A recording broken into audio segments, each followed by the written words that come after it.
round any part of your body? Oh, most people are afraid when they see a snake in their dreams.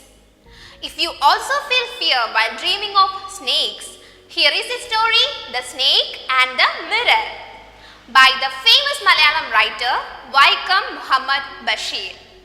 Very humorously narrates the encounter of a young homeopath with a snake that landed right on his shoulder. See how humor adds color to life. Let's see that through the summary. Here, the narrator of the story is a doctor. He is telling the story to some of his friends.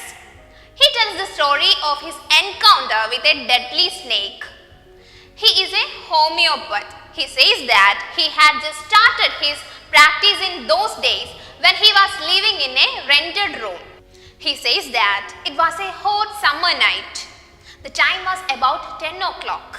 He had just returned home after taking his meals, which means food, at a restaurant. He lighted the kerosene lamp as his house was not electrified. After some time, he opened the two windows in the room.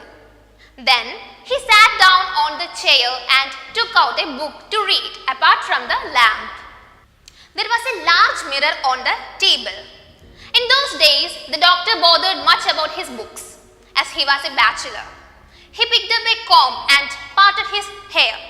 He looked at his reflection in the mirror and smiled at his own image. There were rats in the room which constantly made noises. Actually, I don't even like rats. The doctor got up, lighted beedi. Beedi means cigarette, and paced up and down the room. He decided that he would marry. He thought that he would marry a woman doctor who had plenty of money and a good medical practice. He decided that he would marry a fat lady so that she would not be able to run after him if he wanted to run away. He resumed his seat in the chair in front of the table. There were no more sounds of rats, which means pin drop silence was there. Suddenly something fell on the back of his chair with a thud. He was horrified to see that there was a large snake on the back of the chair. Just then, the snake came on his shoulder. Before the doctor could think and act, the snake coiled itself around his left arm. Its hood was spread and its head was hardly 3 or 4 inches from his face. The doctor was turned to stun with fear, but his mind was active. He prayed to God to save him. It appeared as if God had heard his prayer. The snake turned its head and looked into the mirror. It appeared to like its own image.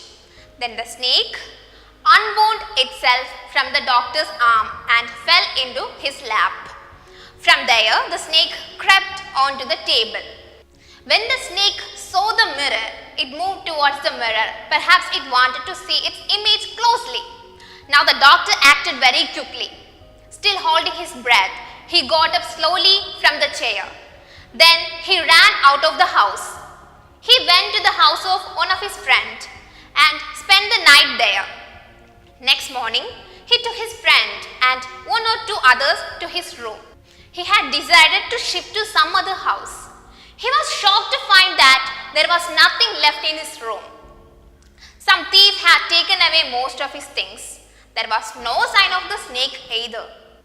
So at night when the doctor ran away from his house, some thieves came and they had taken away all his valuable things.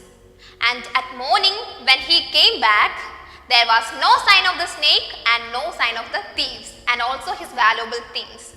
So I hope all of you interested in humorous story about the strange experience of a lone poor homeopath. Then go to the next part number 2. It's contained exam-oriented possible questions and answers. Watch it and study well. Best of luck, friends. Bye-bye.